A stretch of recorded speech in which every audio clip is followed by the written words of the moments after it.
Welcome to the Garden Wise Show with Colorado's most knowledgeable and entertaining garden experts with host Keith Funk, the Garden Wise Guy. Get ready for gardening tips that you can use right now. New plants, hot products, and the latest from horticultural science. The phone lines are open, so call into the Legend Studio now. 303-477-2473. That's 303-477-2473. Or text your questions and photos to 303-477-5600. That's 303-477-5600. On the air since 1994, Keith and his guests have been answering your questions about gardening in the high-altitude desert of the Colorado Front Range. And now, here's your host, Keith Funk, the Garden Wise Guy.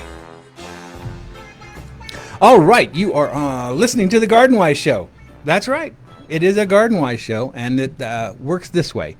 You give us a call at 303-477-2473 with your phone call questions, or you can text us your questions and a photo if you like.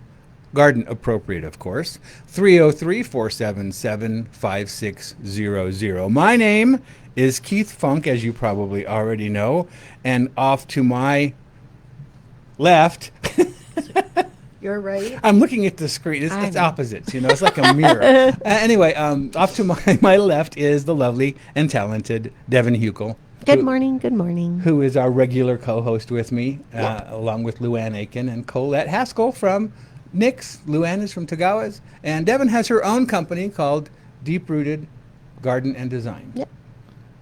I got that right, didn't I? You totally got it right. Okay. Yep. I practiced. You just pulled it out from a memory bank from somewhere. That's exactly right. So we are here to answer your garden questions. And we love talking about gardening. We have all kinds of things to talk about today because we're starting to get into the hot part of summer. Woo, it was hot last week. Tomorrow's the first day of summer. It is. The longest day of the year. The longest day. Today is going to be hot. Tomorrow we get a little bit of a break. Yes, we do get a little bit of a break. That's going to be nice tomorrow. Yeah. But as far as day length goes, being is just about the longest day of the year, we're at 15 hours of sunlight, of day length. That's amazing. Isn't that great? Yeah, it really is. Yeah, sunrise was at 5:32. Sunset will be at 8:31. And it has been hot. Oof, duh. It's been very hot. Yeah, it's been hot. And the ET for this last week was 1.76 inches. So we're approaching that 2-inch mark, which will hit sometime in July typically. Yeah. So by ET, I mean evapotranspiration. This is the amount of water in inches that your landscape, I guess it's measured with lawns, but I just refer to it as the landscape, has lost that much water over the last 7 days. And this is something that you can look up yourself. It's free. It's available to you on the Denver Water website. Mm-hmm. And you can look up, there's, I think, 3 locations that it's measured up and down the Front Range, and choose the location that's closest to you. And then you would subtract if you got any rain, if you know how to measure your rain, because a little bit of a sprinkle doesn't count. No.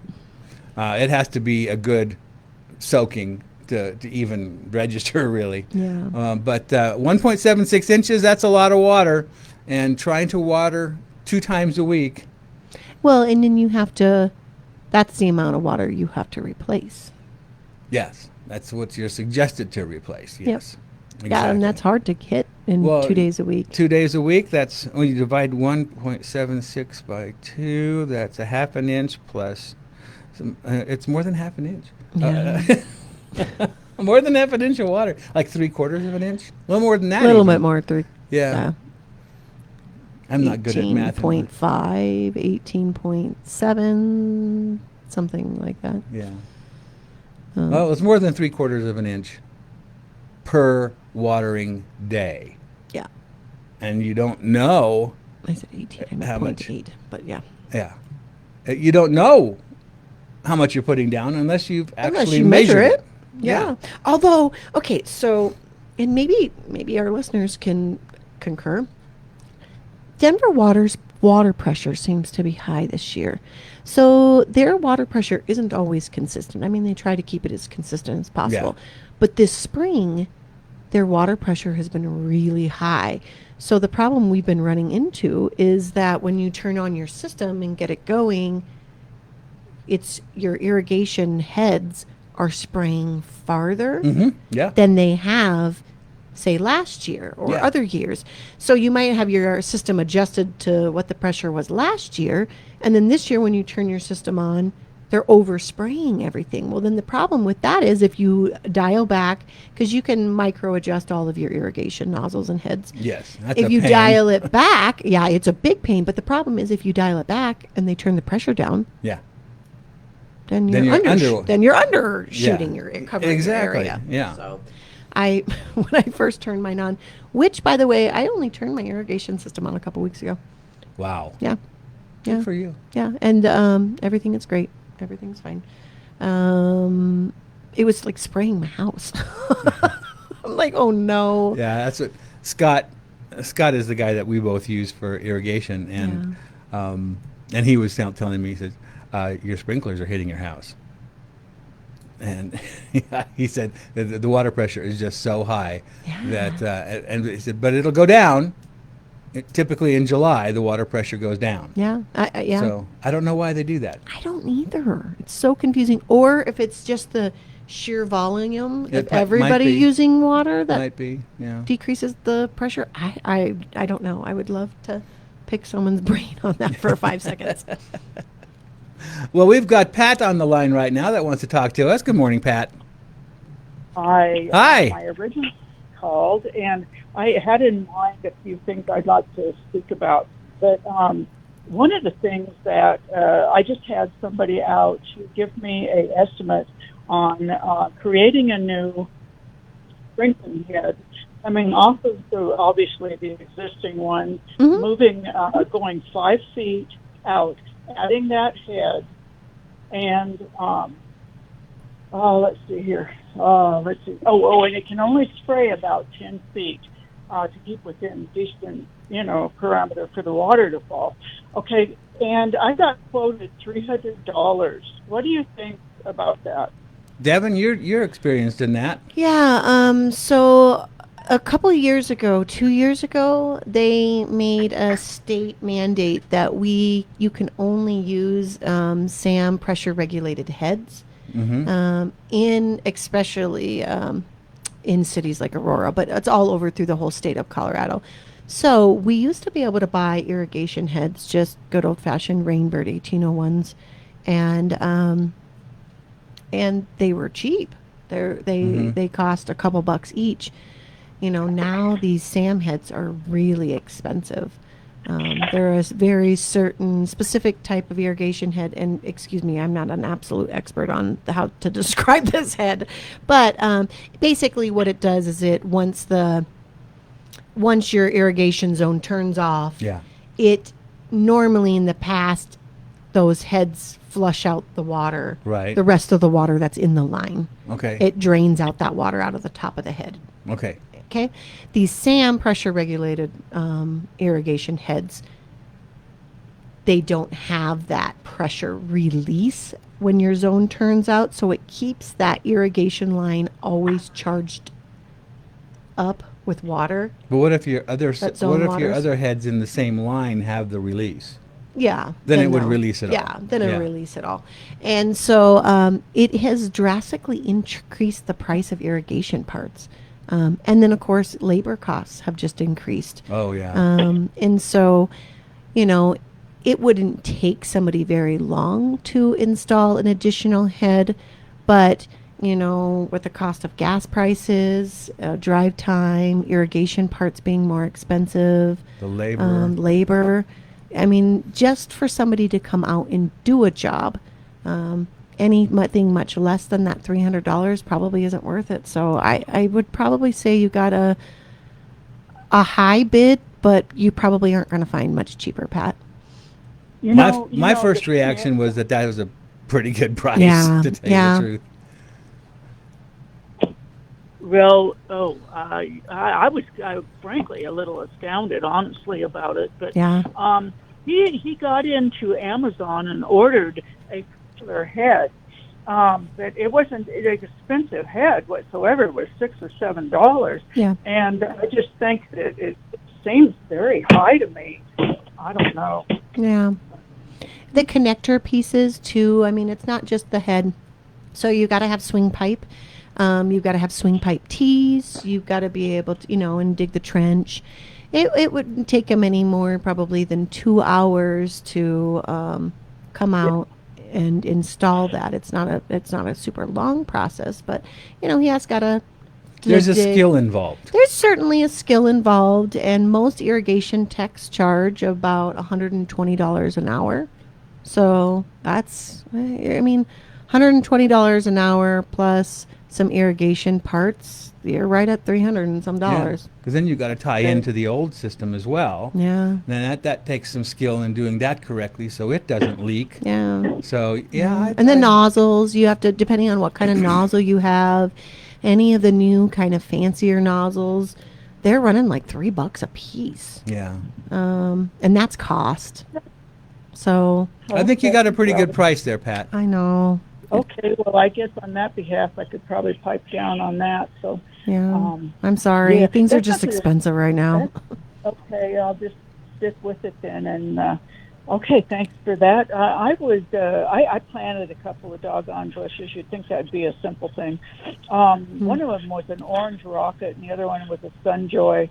And I must have overwatered those because on the leaves there's like a white kind of a just it looks like fungus, whatever. Like mildew? I guess, yeah, mildew, something. I must have overwatered it. And the orange rocket just started losing its leaves, and I was like, it's so hard to know. It is such a thin line between overwater and underwater that when you see that the top of it is really dry and you water some more, then you just end up in trouble. And I just had a solution I used that is baking soda, and there's Castile soap in it and whatever, and I used that on there. So I don't know what more to do. I'm kind of disappointed with that. Well, I find barberries a little tricky. They're a plant that does not ever want to dry out. Oh my God, they're drama queens. They are. And if you let them get dry even just once, they're like, I am going to lose all of my leaves. And they turn crispy within seconds. Oh my God, it's crazy. Yeah, they are. But once they get established, they're really durable. And I find that if they do get dry once or 2 times and they do their leaves turn crispy, if you keep up with a consistent watering, they will re-leaf out. They are one that I frequently, if you're putting them out in full sun, when you plant them, I suggest giving them a little bit of shade, constructing some shade for them for the first 2 weeks till they get established. Not that they're going to get established in 2 weeks, but adjusted is the better word. That a quick way to do it is just throw a lawn chair over it. Yeah. I should start something called the lazy gardener, because sometimes I'm just like, you got to go for quick and easy. Yeah. And instead of constructing elaborate shade, just stick a lawn chair over it. There you go. Well, how am I going to know when I'm supposed to water again? Because if they're overwatered, even if it's a hard, crusty top that's going on, it's like, well, do I dare put water on this or not? Well, you can't just look at the top, because the top will dry out very, very quickly. But you need to get either a moisture meter or use your finger and test the original root ball, not the backfill. Test the original root ball. That's where all the roots are initially. Yeah. And that's where the water is going to be used first. So, try to get your finger down in there to the second knuckle. Or use a moisture meter. Yep. And that will tell you when to water. And when they're growing those, the potting medium that they're growing them in is really light, well-draining, fluffy mix, because they're watering heavily. And they're coming from climates that are more humid than ours. Right. And so they do that so they get nice, full, lush growth quickly. Yeah. And so when you then put it into our soils, our soils are clay around them that we're backfilling with. And so it appears sometimes that that soil has got plenty of water in it. Yeah. So you don't water. But with that root ball, that water can drain and dry out of there really quickly. Within a day. Yeah, and then the surrounding soil still looks wet. So And something I also want to tell everybody is before you plant anything in the ground, give it a good soak first. Make sure that root ball is thoroughly saturated before you take it out of the pot and put it in the ground. yeah. And Okay. and Pat, it's not just you. You know, even somebody like me or Keith. It's not always an easy thing, and we let things get too dry, or Yeah. we overwater things too, Yeah. and but it just happens. And barberries is such a tough shrub that they are. Sometimes can be a little difficult to get them established. So, Yeah. but water, consistently. If it's in a full hot sun area, you're probably looking at watering at least every other day for the first month. Oh, yeah, at least. Yeah, But they are kind of drama queens, Pat. Okay. and then powdering mildew, you can use a fungicide on it. You can use Yeah, sounds like she made up one of her own. Yeah, and you can always use copper, sulfur, or you put a systemic. Fertilome makes a great systemic fertilizer or a fungicide that you Yeah. can also use on it Uh-huh. for other people. Okay. Now, so I need to talk on my cornflowers. I did exactly what you said by getting pine needles and putting them down, and then I ordered Sluggo, and that seemed to take care of that problem as far as the slugs go. And then all of a sudden now they've got aphids because they're closing up their leaves. They're closing them up going towards the top. So I thought, well, I think they've got aphids. So I was using neem, and I'm running out of a little bit of respect for neem. I think it's pretty lightweight. I was wondering if I shouldn't turn to 8 instead I to would. get rid of them. Yeah. Yeah. It's a really bad a really bad aphid problem this year. It's on everything that they normally aren't. We just had a really mild winter. Right. So I'd switch over to 8. Okay, I'll do that. Now, Sluggo, I have a little bit of problem with Sluggo. If you say it works, I believe that you're right. So, Pat, about that. I need to stop you right there. We need to take a quick break, but I'm going to put you on hold. We'll come back and talk about your slug issues as soon as we take this break, okay? Thank you. You bet. Thanks. So, everybody else, you're listening to the Garden Wise Show. We're going to take a quick break, and we'll be right back on Legends 810. At DeWitt Company, we have fabrics for every reason, products for every season. With summer gardens just around the corner, now is the time to select DeWitt landscaping fabrics to block and prevent weeds without harmful chemicals. Save time and trouble pulling weeds by installing fabrics for every application under the sun. DeWitt Weed Barrier and Weed Barrier Pro block weeds guaranteed and allows air, water, and nutrients to pass through. The fabric conserves soil moisture and promotes plant growth. New to the lineup, DeWitt Garden Weed Barrier, a biodegradable paper mulch that is perfect for vegetable garden lovers and organic enthusiasts alike. Simply unroll and install before planting, and at the end of the growing season, just rototill it into the soil or throw it into the compost bin. Perfect for annual gardens. DeWitt landscaping products and plant fabrics are the #1 choice of professionals in the lawn and garden industry. DeWitt's high-performance quality products save time and are environmentally safe for the responsible homeowner. You'll find DeWitt products at your favorite independent garden center retailers. Do you have brown spots in your lawn? It may be a fungus, and Fertilome has a solution for that. Fertilome F-Stop is the strongest fungicide available for homeowners to use. For most fungus problems, F-Stop requires only one application, where most of the competing fungicides require 2 or 3 applications 2 weeks apart. Save money and save time with Fertilome F-Stop. If you don't have a spreader and would prefer a spray, use Fertilome F-Stop in the ready-to-spray bottle. Use the product the professionals use. Try Fertilome F-Stop. Available at the Tree Farm in Longmont, Nick's Garden Center in Aurora, Jared's Nursery in Littleton. To find your closest dealer, go to www.fertilome.com. Be sure to tell them the Garden Wise Guy sent you. Soil Moist Granules are a non-toxic, water-storing polymer product that keeps your plants hydrated twice as long. Every morning, you water your hanging baskets, vegetables, and flower beds, and by evening, they're dry again. Soil moist polymer crystals mix into your potting soil and encourage absorption, cutting your watering in half. They absorb water like a sponge, then slowly release it as your soil dries out. That means less watering for you and more consistent moisture at the root level, right where plants need it. Ideal for hanging baskets, planters, flower beds, and even vegetables, Soil Moist reduces transplant shock, improves soil texture, and lasts for seasons. It's non-toxic, degradable, and environmentally friendly. Just hydrate the granules before mixing them into your soil and let Soil Moist do the hard part for you.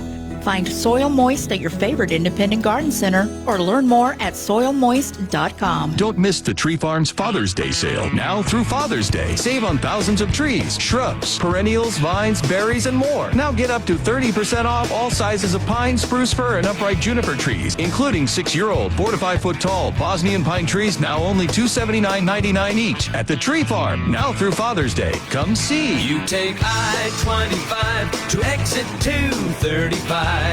Then 5 miles west to the Tree Farm. Okay, we're back to the Garden Wise Show, and we're back to Pat about her slug problem. Now, tell us what's going on, Pat. Yeah, you know, and my slug problem, I think probably isn't a problem anymore because I did use the Sluggo. However, I wanted to say when I saw the price of the stuff, and I did buy it from Amazon, I saw the price of the stuff, I said, oh my gosh, this was for 2.5 pounds. And so I get this product and I'm looking at it and I said, oh no, there is no way in this world that is 2.5 pounds. Sure enough, I look at the container, it's 1.5 pounds for that price. And so I thought, did I read this wrong? So I went back to Amazon and no, it said 2.5 pounds, but actually what it is 1.5 pounds. And I did not like that at all. No, I would complain to Amazon about their description. Yeah, I would too. Yeah, that's just, you know, I wasn't wrong about that at all. I did want to mention that, but the slug problem seems to be fine at this point. I just have one more question, and it's about putting fertilizer down. I'm like you guys, I use the Pro Rich.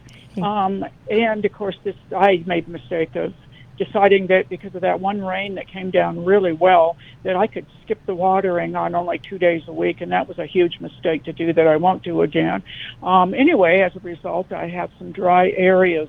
What is I fertilize with Pro Rich every 5 weeks. Should I lay off of the fertilizer or lighten it up a little this next time?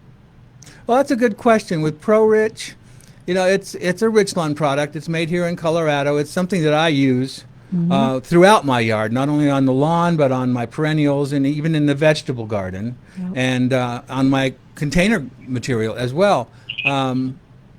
I have cut back this year because of the water restrictions. So I'm maybe fertilizing at about, 2/3. You're fertilizing as 60. frequently. Yeah, as frequently. You cut back percentage-wise. Yeah, so I'm not putting it down as heavy simply because I don't want a whole lot of really lush green growth that needs a lot of water to maintain. Yeah. So that's the only reason I cut it back. But I love Pro Rich. I use it all the time. We talk about it all the time on the show. It's such a great. I've got a couple bags I'm working with right now. So and one thing everybody should know about this product, it does say organic based on the bag. And the reason it says organic based is because it is an organic product, but they've added iron and sulfur. And iron and sulfur is natural, but it's not organic. And that's why they say organic based. Yeah.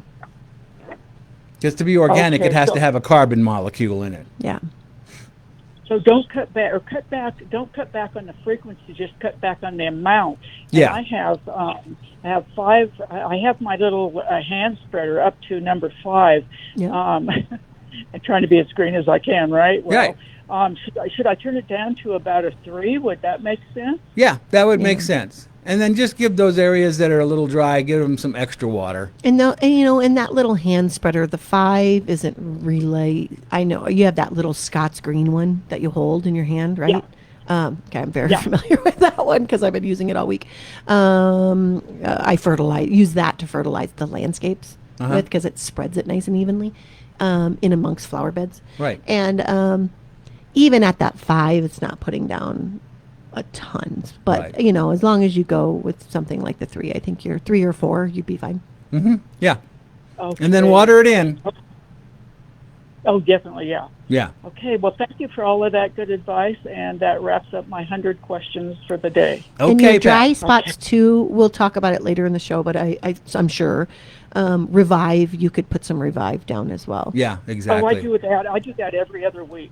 Oh, good for Oh, you. great. Good job, Pat. Yeah, every other week, yeah. And I found that to be the salvation of this problem with the water situation. Yeah, I think it's going to be. That's going to help a lot. Exactly. Yeah.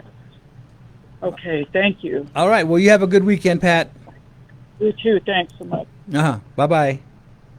And let's jump right back out to the phones. We've got Montalee waiting to talk to us. And Sean, I believe there's a picture that we need to look at with Montalee. Good morning, Montalee. Good morning. So you've got something growing in your yard. Yeah, it's like these little trees are coming up, but Ash. they're leafy. Yeah. Yeah, those are ash tree seedlings. Yeah. Ugh. Yeah. So, can I put something? Can I spray them, or do I have to pull them? Well, that depends on the quantity and how much time there's you a want lot. to and how much time you want to spend on your hands and knees. Well, I've already spent a lot of time on my hands and knees, and they keep coming back. Yeah. And I'm thinking they're all over. So it's quite there are a lot of them. Yeah, and these would have been from last year because this year the ash trees didn't put out any seeds because of that frost we had early on. Yeah. It killed that. In fact, you probably didn't even see much cotton from cottonwood trees because of that this year. Yeah, some, but Right. not near as much. Yeah. Yeah. So you can in the lawn you can treat it like you would a dandelion or anything else. You can spray it with weed-free zone. Yeah. It won't hurt your lawn, but it'll take out those little seedlings. In your flower beds, you're probably just going to have to be relegated to pulling them. You know, I find too one of those like little scuff hose. They call them lots of things like hoop hose. Oh yeah.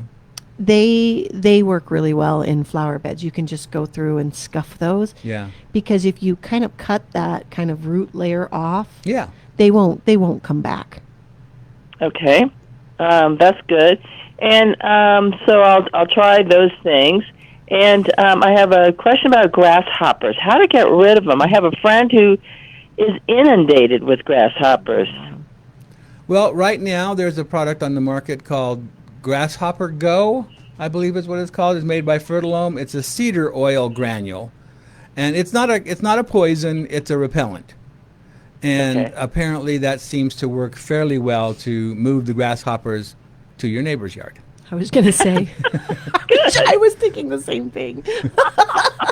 I've done that with all those snake sprays. Yeah. But that works well, and then the Bug Blaster. There's a liquid called Bug Blaster, and I believe it has cypermethrin in it.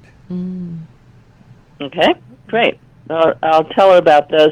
And I have a question about my hose. Let's talk about hoses. Oh, I love this conversation. This is weirdly enough one of my favorite conversations. That is weird, very weird, Devon. Okay. Let's do this. Go ahead, Montalee. Okay, so my question is, my hose is starting to kink a lot, and I'm wondering, is that a sign I need to get a new one? Oh, okay. So, first of all, if you get yourself a good hose to begin with, they rarely kink. So, the key with hoses is a good hose. And then when you go to coil it up, always coil it up in the same direction. So, I am a counterclockwise hose roller upper. And so when I worked at a nursery when I was really young, long ago, they counterclockwise rolled all of their hoses, and they were very particular about it because when you coil a hose and you coil it the same direction, I have the saying, and my coworkers, my workers that work for me, hate it, and my family hates it because I say it probably 3 times a day. Hoses have memories. Hoses have memories. Hoses have memories. So if you coil your hose the same direction all the time, you are less likely to get kinking ever. But the moment you start coiling it up in an opposite direction or go all willy-nilly every time you go to coil your hose up, your hose starts to kink. And then once it kinks there, it has a memory and it will always kink there. And that becomes a weak spot. Yeah. Sort of like metal fatigue. After a while, the hose will probably burst at that point. The only hose, there's only 2 types of hoses I will use. 3 types of hoses that I will use. Make up your mind. And they all have different purposes. Okay, my number 1 hose, and I have had these 2 hoses in my yard for over 20 years. Mm-hmm. One has just started kinking this year, and it was because somebody coiled it up wrong. So, and it's Gilmore Flexigen. It is one of the highest quality garden hoses you can buy. They're not cheap, but like I said, I have had mine. I have a 50-footer and a 75-footer. I have had those hoses for over 20 years. And they have a lifetime warranty. And they do. So that's my number 1 hose. I do also like, on my work truck, I carry a heavy-duty rubber hose. Is it the Dram one? Or It is not the Dram one. Okay. Dram makes one, and it's a good quality one. Yeah, it's a good rubber It's probably hose. the best quality one. It's heavy, though. That's the problem with rubber hoses. They're heavy. Yeah. But since I have got it in and out of a work truck, I'm lugging the thing around. It is out and exposed in hot sun all day. I need a hose that can really put up with heavy wear and tear. Yeah. And a rubber hose would do that. I oddly think it is, what's the tire company? They make Firestone or not Goodyear? Goodyear. I Okay. think the rubber hose is a Goodyear one. So it's heavy though. So it's one you're going to be pulling around all the time. Do the Gilmore, it's better. And then I have a Flexi Shrink one. And I use that one for my greenhouse. The one that expands when you use it? Yep. And it's because I have to go in and out of the greenhouse, and carrying a heavy hose through my greenhouse entries around my doors, it's softer. They're great because they're so lightweight, but I'm not as big of a fan. They don't last as long. I think I've got 3 years out of the one I'm using though. That's pretty and good. If you When they first came out, they were garbage. Yeah. And Keith, we have to go to commercial break, but Keith, you have a shrinky hose, but it's metal. It doesn't shrink.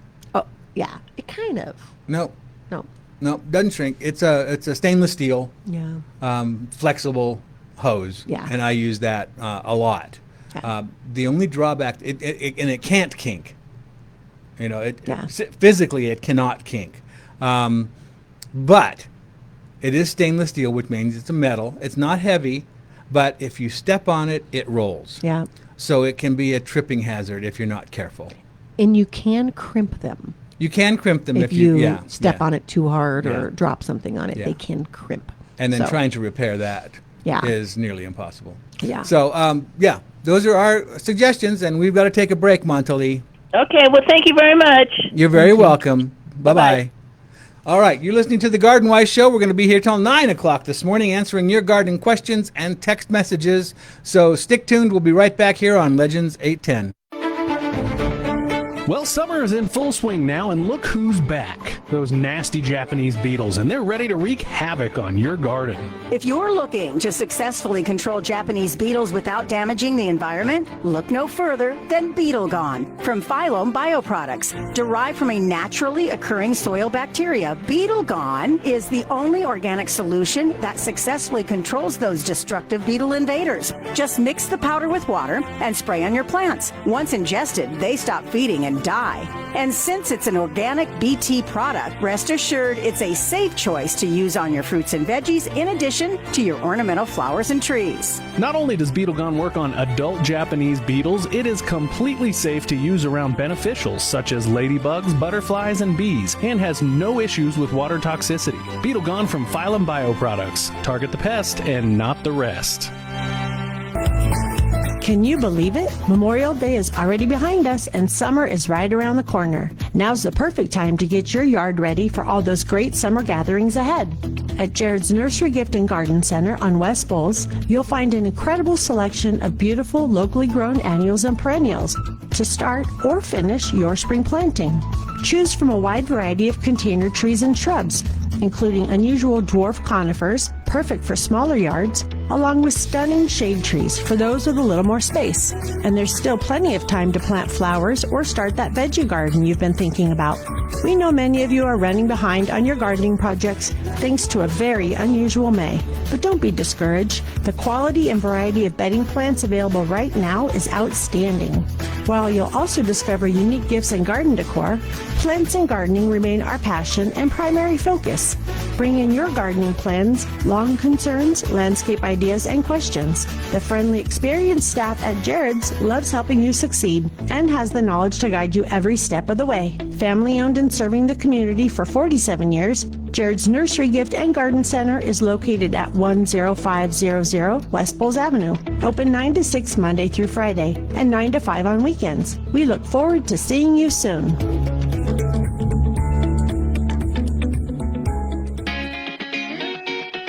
If your soil seems tired, plants struggle, or fertilizers just don't seem to work like they should, it might be time to add one of nature's best soil boosters, humic acid granules.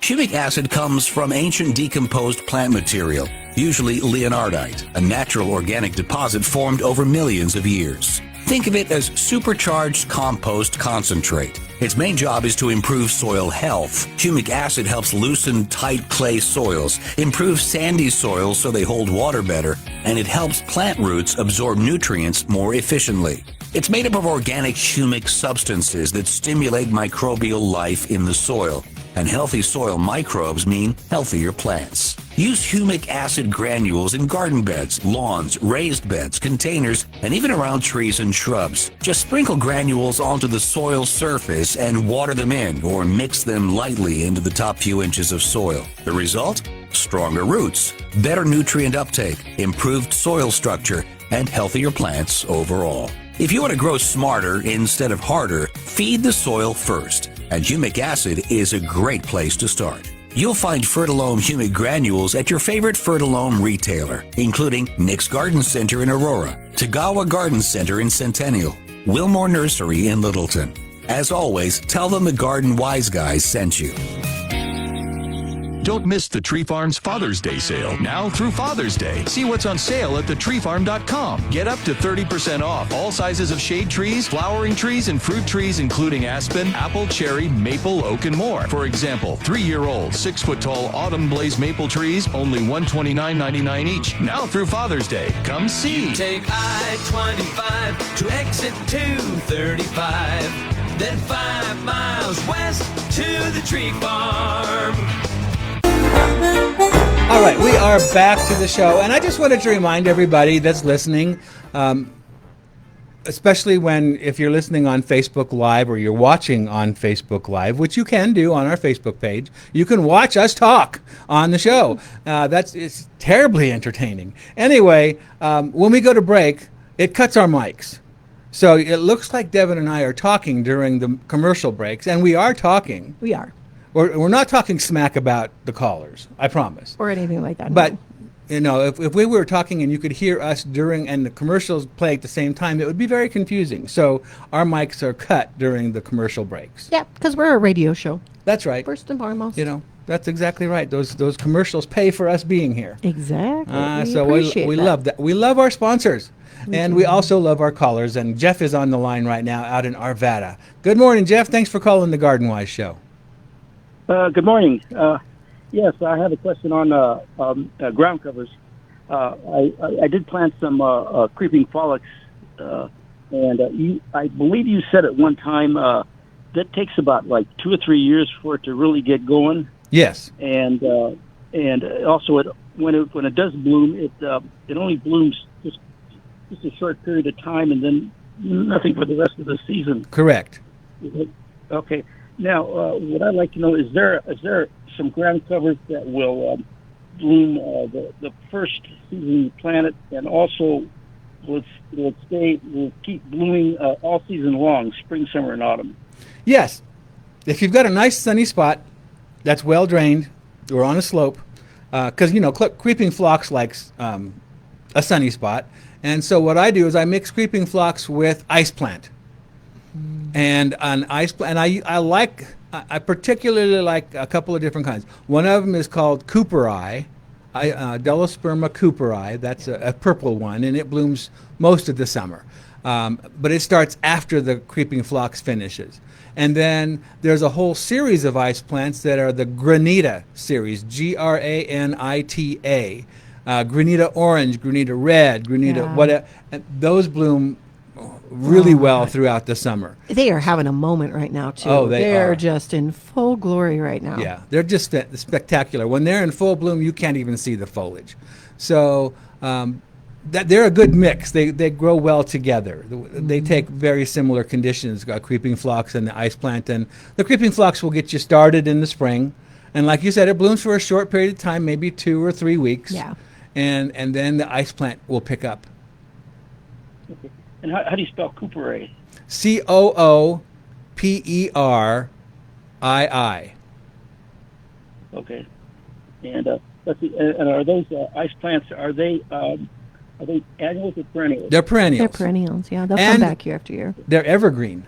Mm-hmm. So they're green during the winter months, so you have some winter interest with them. Oh, okay. All right. Okay, I'll give that a try then. All righty. You'll find them in any of the garden centers, the independent garden centers. And the Granita series is in the Plant Select program. Yeah. And they're just tough as nails. They're great. But they don't like wet spots. Mm-hmm. Or So shade. They don't want, like shade. They want sun. Yeah. So, I typically plant mine more on sloping areas or if I know I have a fairly sandy spot. It can be a flat area then, but it has to have good drainage for ice plants to be happy. Yeah. And how often did you water them and fertilize them?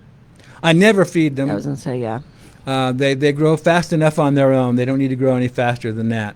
And, when you first plant any plant, you need to water it pretty frequently to get the roots established. And that takes, a number of weeks.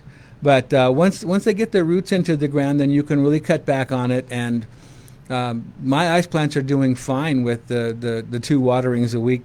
They could probably get by with one watering a week. Okay. Sounds good. Okay? Okay. Thank you. Well, you're very welcome, Jeff. Thanks for calling this morning. So I was going to tell you. Yeah. I got my tomatoes planted. Oh, yeah. Finally, and my cucumbers and my pole beans. Oh, fun. And my new raised beds. Oh, on your cucumbers and your pole beans on your really cool arch trellis. My arch trellises, yeah. Did you post a picture of that to the Facebook group? I should do that. You should. People would love that. Okay, I'll do that. I use these.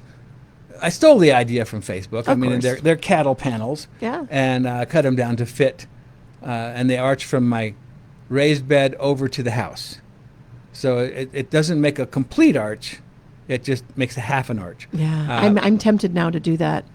But I wanted in my it to. side yard. I wanted it to run that way because I wanted it to run east-west. For the best sun exposure. Yeah. Anyway, so I did a lot of soil prep this time because it is a vegetable garden and it's a soil that you crop plants out of. Yeah. So you're constantly removing nutrients. And so I like to make sure, and beans and cucumbers really love a well-prepared soil. Yeah, they do. And so do tomatoes. Oh, and I planted some squash as well, some straight neck yellow squash. Oh, yeah. So I'm doing an experiment this year. Okay. I'm using 2 different composts. Okay. Aside from my own. Yeah.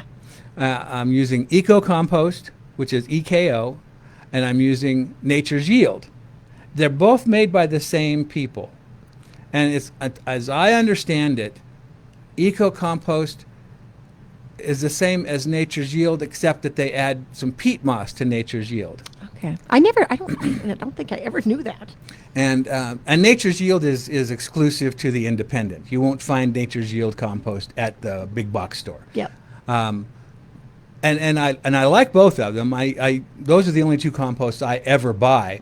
But I use the Nature's Yield one in the beds that have a more sandier, is that a word, sandier? Sure. A more sandy consistency. that drain faster and dry out faster because the peat moss addition helps hold moisture a little longer. And then in my lower beds, the lower beds that I have, I use the eco compost and my own compost just to break up the heavy clay and the heavier soil. And I've always been real happy with them, and they're both made here in Colorado. Did I tell you that I've been to the plant? No, but I would love to go sometime. I've been a couple of times up there. It's Platteville. Yeah, I was going to say. Yeah, and I've seen their whole production process, and they've got these enormous windrows of compost that they do. They're probably 6 or 8 feet tall and at least 10 or 12 feet wide at the base, in their kind of pyramid shape. And they run the length of a football field, and there must be 5 or 6 of these rows. And then they've got this monstrous machine that straddles the thing. Rows, yeah. Straddles each row and churns up so it churns the compost and turns it like you're supposed to, and they monitor the water, they monitor the temperature, they monitor the nutrient content, all those sorts of things, so that you get the same thing out of every single bag that you buy. It's consistent. Now, they are actually an egg producing company. Yes, yeah. So I want to say that they were Eggland's Best, but I don't quote me on that. I learned that, I think, a long time ago. Mm-hmm. And Morning Fresh Farms. Yeah. Is what they used to be, but then they sold and they're owned by somebody else. Yeah, now. yeah. And so what a great way and creative way to then use something with all that chicken manure waste as that byproduct. And it's part of the mix, so it's got a nice nutrient content to the compost. Are as you well. noticing any difference yet in anything? Well, I just did that this last week. Oh. But I've been using the eco compost for years in the vegetable garden, because that's where I usually do most of my soil amending. Yeah. So on that line of conversation, for the first time, so we built new raised beds. We just replaced some old ones, but they're a little taller, so we needed a little extra soil. I used for the first time ever the eco raised bed, like the bagged planters mix for raised beds. Oh, yeah. Mm-hmm. And I was so impressed by the quality of it. And it's a reasonable price. I think I got it at Ector's. Mm-hmm. And it's just a really lovely raised bed mix for those of you looking to start new raised beds. Well, it's interesting you mentioned that, because I'm going to go buy some at Nick's today, because I've got some big, like 18-inch nursery pots. Yeah. That I'm going to fill with that and grow some tomatoes and peppers and things in that on one part of my area. And normally I wouldn't recommend things like that in a pot, but it's got some perlite in it. Yeah. So that makes that mix light. It's got peat moss in it too. So I'm probably going to cut some of my garden soil into it. Yeah, I would too. Just to introduce all the good bugs and that sort of thing. That's probably already there anyway, but that's just me. Oh, you have to text me when you use it. You have to text me. Okay. Like what your initial thoughts on it, because my initial thoughts was like, for the price, it's really so that's the eco raised planter raised bed mix. Yeah, it's. I was impressed. All right. Well, we got to take a break. You're listening to the Garden Wise Show, and we've got some text messages to go through. So stick tuned. We'll be right back after this on Legends 810. Do you have brown spots in your lawn? It may be a fungus, and Fertilome has a solution for that. Fertilome F-Stop is the strongest fungicide available for homeowners to use. For most fungus problems, F-Stop requires only one application, where most of the competing fungicides require 2 or 3 applications 2 weeks apart. Save money and save time with Fertilome F-Stop. If you don't have a spreader and would prefer a spray, use Fertilome F-Stop in the ready-to-spray bottle. Use the product the professionals use. Try Fertilome F-Stop. Available at the Tree Farm in Longmont, Nick's Garden Center in Aurora, Jared's Nursery in Littleton. To find your closest dealer, go to www.fertilome.com. Be sure to tell them the Garden Wise Guy sent you. Summer starts at Wilmore Nursery, your locally family-owned garden destination in Littleton. From now through June, discover beautiful drought-tolerant trees, shrubs, annuals, perennials, and ornament grasses, perfect for Colorado landscapes. And Wilmore makes it easy with delivery and planting services available for trees and shrubs. Want a greener lawn while only watering twice a week? Wilmore has humic acid and revive to help keep your lawn healthy and vibrant all summer long. Plus, ask about drought-tolerant wildflower seeds for low watercolor and beauty. Need natural solutions? Wilmore carries organic Japanese beetle treatments, live ladybugs, earthworms, and beneficial nematodes to help your garden thrive naturally. Don't miss their incredible seasonal deals. 10-inch hanging baskets are just $29.88, and 4-inch annual pink pots are only $5.88, regularly $9.99. Inside the store, you'll also find local raw honey, farm fresh eggs, organic New York maple syrup, local pickles, and hot honey. And for something unique, explore Wilmore's bonsai trees and fascinating carnivorous plants. Visit Wilmore Nursery at 711 East County Line Road in Littleton. Open Monday through Saturday 9 to 5 and Sunday 10 to 5. Wilmore Nursery, helping Colorado gardens grow beautifully. Watering restrictions are here, and every drop matters. So how do you keep your trees, shrubs, and lawn healthy while using less water? Twin Oaks Tree Experts has a smart solution: wetting agents. When soil becomes dry or compacted, water often runs off or evaporates before it ever reaches the roots. Wetting agents fix that problem by helping water soak deep into the soil, right where your plants need it most. That means your trees, shrubs, perennials, and lawn get more benefit from every drop of water with far less waste. You'll see reduced drought stress, stronger root systems, and healthier plants even during watering restrictions. It's a smarter, more efficient way to protect your landscape while staying compliant with local watering limits. Since 1998, Twin Oaks has been staffed with internationally certified arborists, making them your one-stop shop for expert tree and plant care. Call or text 720-263-2337 or schedule online at twinoaksusa.com. Twin Oaks Tree Experts, helping you do more with less water all season long. Don't miss the Tree Farm's Father's Day sale, now through Father's Day. The Tree Farm has been family owned and cared for since 1980. See what's on sale at thetreefarm.com. Now get 25% off all sizes of flowering shrubs, including lilac, spirea, butterfly bush, and more. 3-year-old old-fashioned purple or white lilacs, now just $67.46 each. Now through Father's Day. Come see. I-25 to exit 235, then 5 miles west to the Tree Farm. Okay, back we are to the Garden Wise Show. We are going to be here till 9 o'clock today answering your gardening questions, which you can call and ask us on the phone at 303-477-2473. Or you can text us your question and a picture of what you're asking about at 303-477-5600. That's the text number.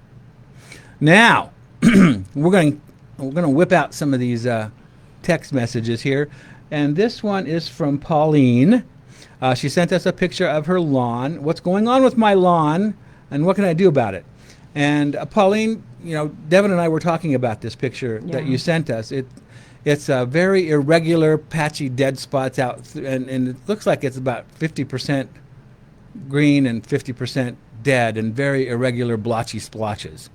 It could be several things, and none of which we can identify with a picture. Unfortunately. Grass problems are always a little tricky. So here's what these are the 3 things we think it might be. It could be grubs, which you'd have to dig down into the soil in the greener areas, because that's where the grubs will be feeding. The dead areas, there won't be any grubs because it's dead. Yeah, it's dead. So you could check that. It could also be a disease called melting out, which does have that same sort of pattern to it. It's a fungal disease. It's active during the spring months when it's cool and moist, and then as we get into the hotter part of the year, the damaged grass starts to melt away. Yeah. Now, one way you can check for grubs is to go in there and grab the turf and pull on it and see if it just lifts up like a carpet. like it's not attached to the ground anymore. That would be an indication of grubs or even sod webworm. Yep. It could also be dollar spot, which is another fungal disease which hits this time of year, and they start as small circles of dead grass, and then as those circles grow in size, they connect to each other and form irregular dead spots. So you'll have like little patches of green in amongst bigger areas of brown. Yeah. And then last but not least, there's a disease called ascochyta, leaf blight. And again, these are all things that need to be diagnosed basically in person. So what I would do if I were you is to dig a sample out of the lawn on the edge of one of those green areas. So half the sample is dead and half the sample is healthy green, because that's going to tell the person who looks at it how this problem is moving through the yard. And I would take it to a garden center that you trust. I'm not sure where you're calling from, but most of the garden centers have good diagnostic people. And then you've also got your county extension office. Every county has a CSU extension office, and they have horticulture people there and master gardeners that can take a look at this and help you figure out what's going on. But the key is to get it identified before you start throwing stuff at it. Yeah, exactly. Because all of the things require different treatments. Right, and different timing. Sure. So, yeah, I'm sorry we can't identify it from a picture. Yeah, but it's definitely worth getting it looked at or getting it diagnosed. Yes, and it's the symptoms we're looking at could be a combination of what we've talked about, or one or two of, so yeah, it's just a good idea to take it in and have it looked at in person. Certainly. All right, listen now. We have another picture here of serious slug damage on that puppy there. This is from Linda. What is doing this to my Zauschneria garrettii, hummingbird trumpets? Mm-hmm. And how do I get my revenge? I love that. Yeah. I don't blame you. That's pretty brutal. That is brutal. Number one, I'm thinking that it might be a little too wet. Yeah, okay, that was, I was going to say that as well. Zauschneria, it's now epilobium, but I'm always going to call it Zauschneria. Always call it Zauschneria. The hummingbird trumpets. It looks like it's a little wet, although it just might be the timing when you took the picture. But that is definitely slug damage. Mm-hmm. And which is interesting because it kind of looks like there's needles around it. Yeah, it does look like pine needles. Yeah. Or it could be dead stems. I don't know. They look like needles. Yeah. But I would get some Sluggo. And I like Sluggo. It works very, very well. It's non-toxic to animals, birds, pets, the environment in general. It's basically iron phosphate, which are two natural products that the slugs will eat, and it will kill them. Yep.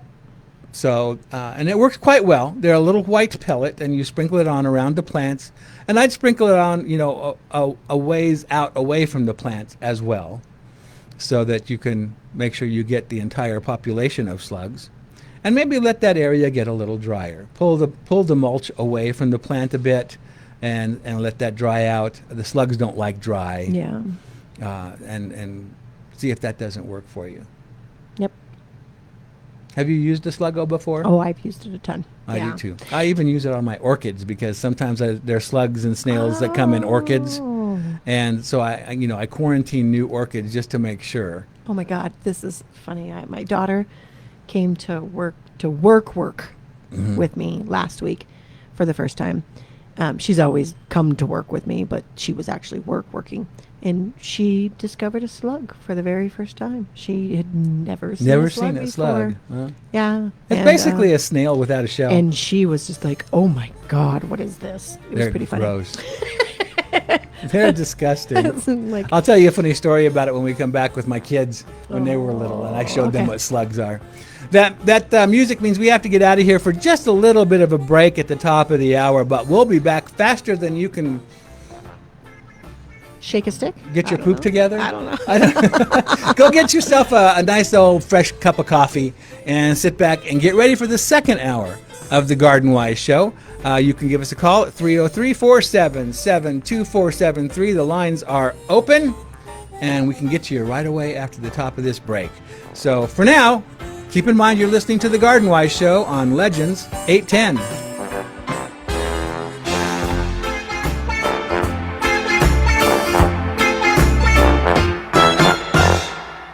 This is KLVZ, 810 AM and HD, Brighton, Denver.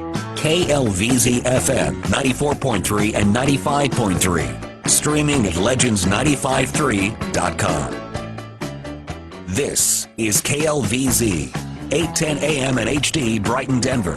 KLVZ FM, 94.3 and 95.3. Streaming at legends953.com.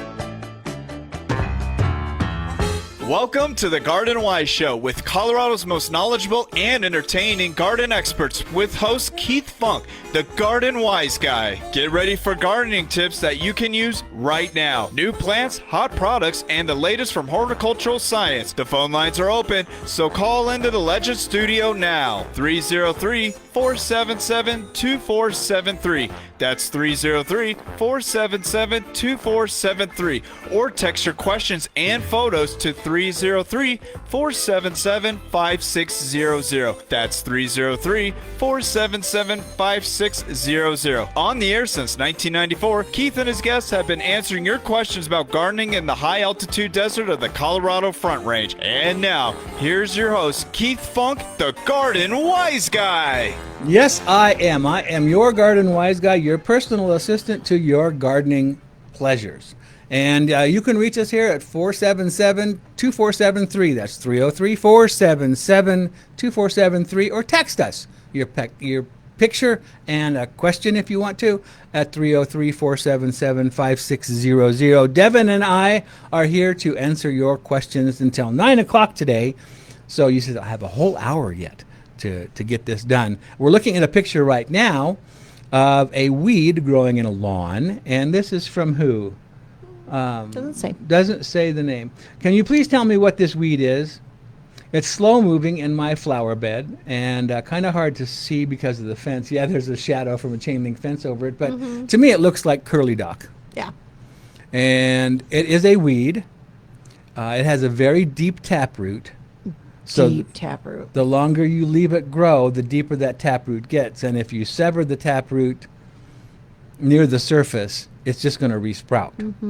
So I would get out there with a trowel or a shovel and see if you can't dig that puppy up.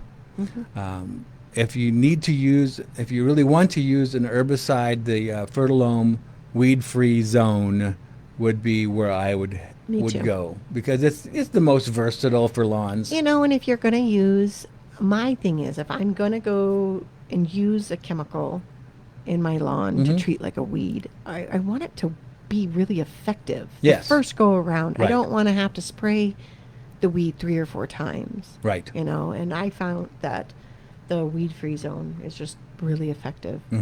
But it's only for lawns. Yeah. Do not use it in your flower beds or in your shrub beds or that sort of thing, or in your ground covers. Yeah, Only the lawn. Yep. So there we have that. What else we got going on here, Sean? Let's see. You need to let your listeners know that Pro-Rich fertilizer. Don't know the granules will leave. Oh, spots on the sidewalk. Yes, because of the iron. Because of the iron. Good point. That's yeah.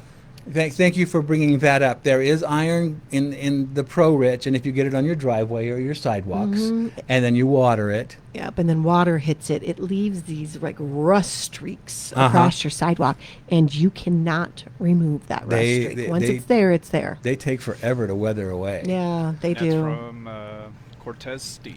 That's from Cortez Steve. Okay. So what I do is I immediately will either brush with a broom, the sidewalks, or I'll hose them off. Oh, that's a great thought. Yeah, I don't ever think about that. I just use a leaf blower.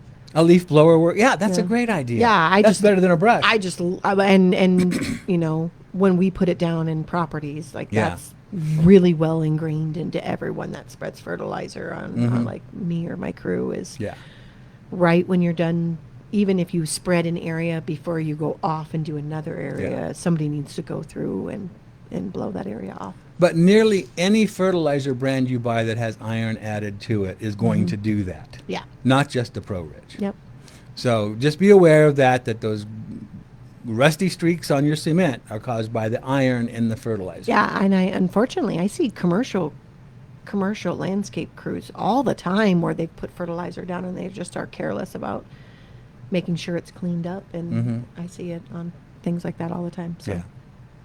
So if you're fussy about that sort of thing, I'm not real fussy about it, but I could understand that, especially if you've got new cement that you've paid thousands of dollars to have put down, you don't want it stained right off the bat. Or if you've got if you're fertilizing near like a stone patio, so like a light colored flagstone or other type of stone, it'll leave a streak mark across that. Yep. And that's alarming. It is. So good point. I appreciate that that particular email. Or text message, I'm sorry. That's a good one. Let's see. This is from Rob. Good morning. We have a new thistle and raspberry bush offshoot problem.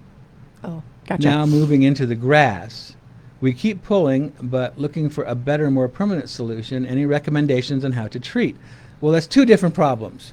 Yeah. One's thistle and one's raspberry. Yep. What would you do?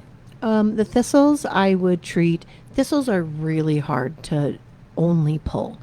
That makes them mad. It does, and then so you end up pulling it, and the theory is, wait till after you've watered and the soil's wet, and then you can go out and pull them. But you might be able to pull a good chunk of the root, but somewhere down below the soil you end up breaking it off, and where you end up breaking it off, it branches then. And you get three or four coming up. Yes, 3 or 4 coming up. So there's a handful of weeds that are really difficult in a pain to just control just by pulling. I use weed-free zone.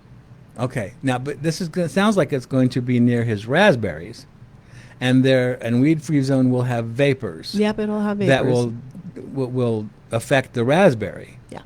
Foliage. Yeah. So in that case, in your lawn, I would use the weed-free zone. But if they're starting to encroach to your raspberries or any other, even like decorative plants or edible plants, that's when I would switch over to. I'm not going to say Roundup because the new Roundup I do not like. No, we don't like the new Roundup. I would recommend the high yield Super Kills All. Sure. And that's still the glyphosate. Yeah. And that doesn't go into the soil. It doesn't have the vapors. You can either spray it on, or if it's even so close that the spray might drift onto your raspberries or your rose bush or whatever, you can paint it on the leaves. And the way this works, as well as the weed-free zone, is that it goes in through the foliage. So the more foliage you have, the more of the herbicide that plant will collect and carry down in its sap stream down into the root system to kill the roots and all. Vinegar is not going to kill thistle. Boiling hot water is not going to kill thistle. Nope. You're just going to burn the top. top. Now, as far as the raspberry, I would just take a sharp shovel and slice it off underground.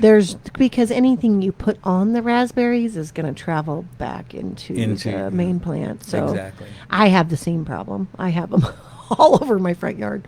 Raspberries are notorious for suckering. That's just their thing. Yeah. So I just take a shovel and sever them and then pull it. Yeah. I do that with a soil knife.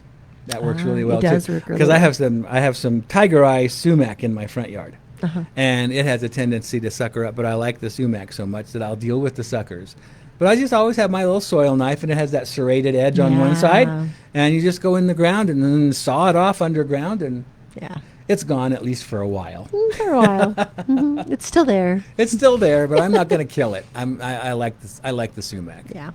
It's got that wonderful tropical look to it, and then the great fall color. There's just so much about it. The seed heads in the winter, the birds love those. So I'll do that. You'll And it's deal with it's a it. gateway.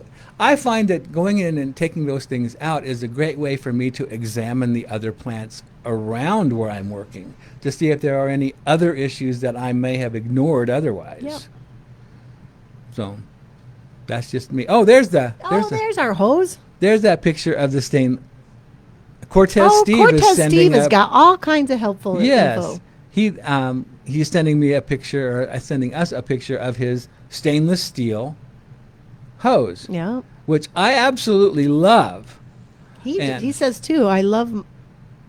Yeah. Okay. Yeah. He said, I got the metal hose, but beware, the end will blow off. I haven't had that problem, Yeah, Steve. I had a couple of hoses do that, and lifetime warranty. Hoses most of the time don't have their brand names on them, so several years down the road, you have no clue where you bought it from. Sure. Yeah, frame the receipt, take a picture of it on your smartphone, that sort of thing. I did actually manage. I have one of those stainless steel hoses, and it crimped in the middle because I think I dropped something heavy on it, and it caused the plastic, the poly hose on the inside to leak. Yeah. And so I cut the hose in half, which is not an easy thing to do with stainless steel, and I had to use a bolt cutters. Oh. And then you can pull the plastic hose on the inside. You can pull it out of the stainless steel a ways. And I went to Big Toolbox, and I said, I cut off a little piece of it. I said, I have this hose. I need to attach it back together. What kind of fitting do you have? And they had a brass barbed fitting that fit that size hose, and it's less than a half an inch. And 5/8. No, it's less than that. Less than half an inch. Oh, less than half an inch. Yeah, it's like okay. 3/8. Yeah. And it worked like a charm. I had to put a couple of hose clamps on it just to be sure. And I was able to repair it, but it's... Oh, that's impressive. Well, it was too expensive to just throw away. You know what I mean? And I mean, if you were in anywhere else, like China or Japan or other places, they just fix everything, and we have just such a throwaway, kind of tendency. I just couldn't do that. Well, That's impressive. my parents were all my relatives were farmers, and in Kansas and up and down the Midwest, and you'd go to their farms and you'd walk into the barn, and there's a collection of everything. They never threw anything away because they might need it in the future. Yeah. And they didn't want to have to buy it. Yeah. Repair a piece of wood. I had to explain that Wire. to my husband about 10 times about how you don't throw wood away. You just put it in the corner of your garage or stick it in a pile, and then when you need a spare piece of wood, you've got it. Exactly. I explained that to him about 10 The times. same goes with wire and fencing. And my dad would go to these farm auctions back in Kansas, and he'd go, they usually have all kinds of stuff piled in a box, and you bid on the box full of stuff. Oh, that's fun. And he was always looking for wood planes. He'd restore them, Yeah. antique wood planes. I love that. And he'd find Band-Aid boxes, the old metal flip-top Band-Aid boxes. And there'd be old coins and all kinds of cool stuff in those. Bits and bobs. Bits and bobs, yeah. Bits and bobs. Yeah. I'll have to send you, there are stores, whole stores full of nothing but old antique wood planes that have been Yeah. restored, and they sell them. They're so cool. My dad had over 200 of Oh my them. goodness. Yeah. That's a lot. Yes. I worked for a nursery in Montana, and when you get big balled and burlap trees, they're tied up with baling twine. Yeah, Orange baling twine, sometimes Exactly. white. And we'd cut them off.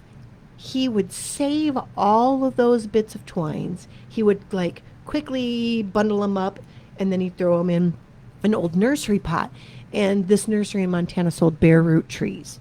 And so, to people, bare root.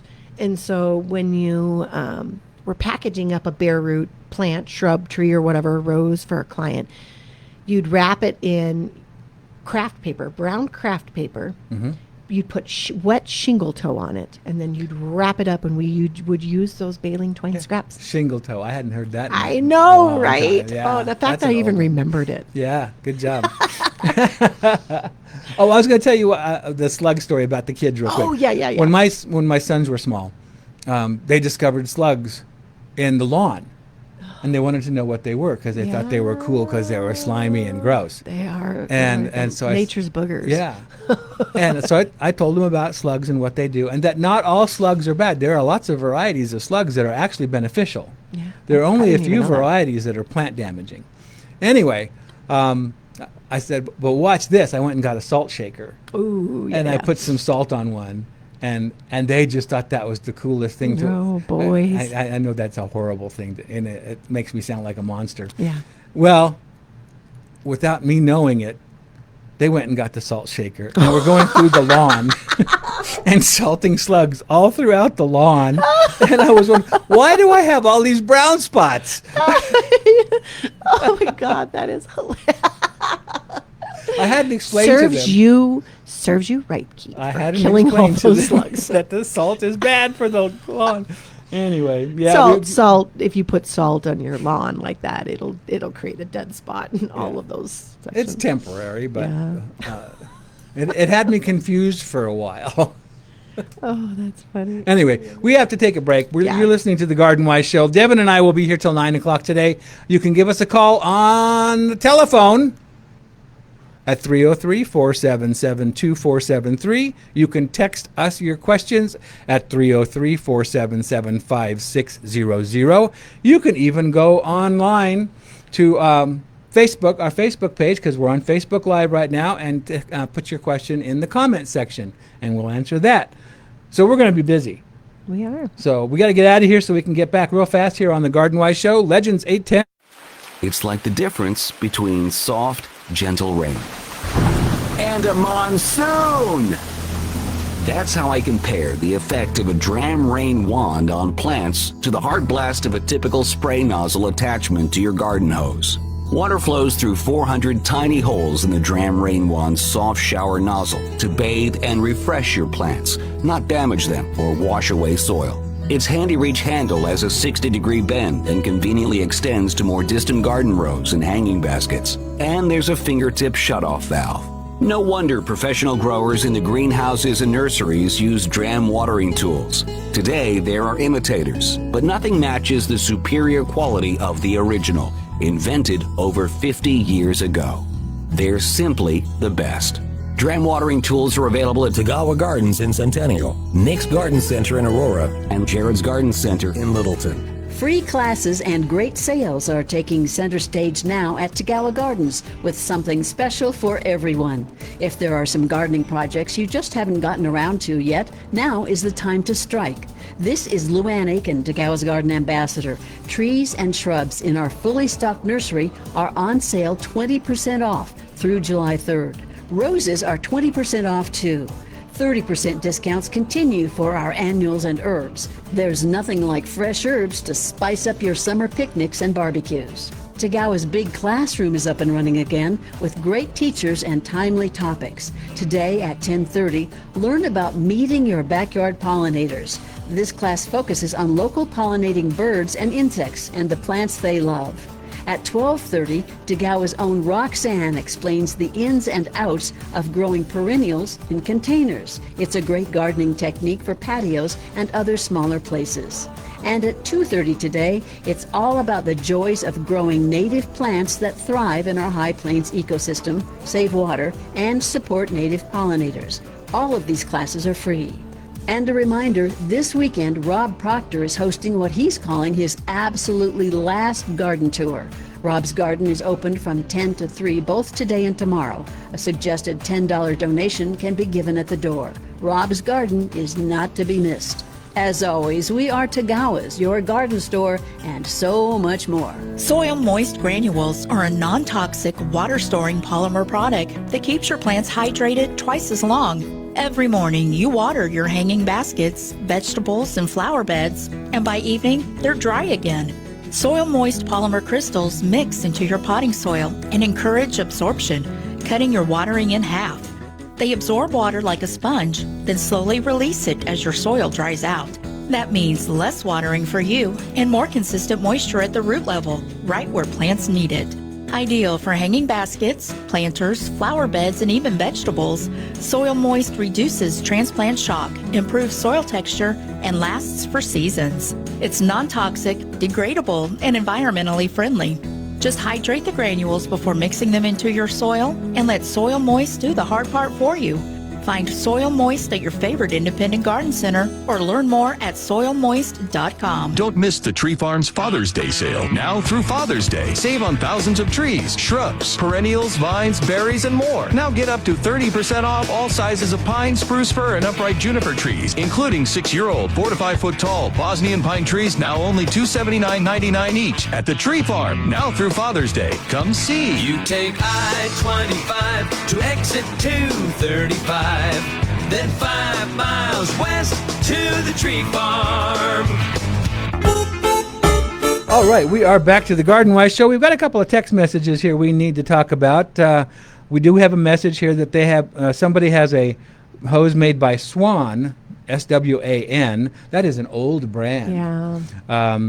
I don't know if they make them they've anymore. had for 30 years and still works great. That's amazing. Yeah. And you can repair if your hose, like your standard hose, gets a leak or something in it. You can get hose menders. They're so easy They're to use. so easy, and they work. And the men's hold up for the life of the hose. Yeah. I find. Yeah, and they're typically plastic. Yeah. I don't. Can you get I glass think hose mend? Gilmore, once upon a time, used to make a brass mender. Oh, okay. They still might. Yeah, they But still even might. the plastic ones, I find Oh, they work great. Hold up for Yeah. forever. Yeah, you can have a male or a female end, or you can have if it's in the middle of the hose, you just get a hose mender that just sticks the hose back together. Yep. So it works really easily. Yeah. And that way, it's a lot less expensive than buying a new hose. Well, they're like a whatever, even if it's at the high end to $5 Yeah. to mend it. It's, Mhm. I mean, if you've got a good quality hose, Mhm. just mend it. Just mend it. That's right. Let's see here. We've got Joe out in Lafayette on the line right now. Good morning, Joe. Morning. I was wondering, are you familiar with a product called Soil Pep? Yes. Yeah, very, very.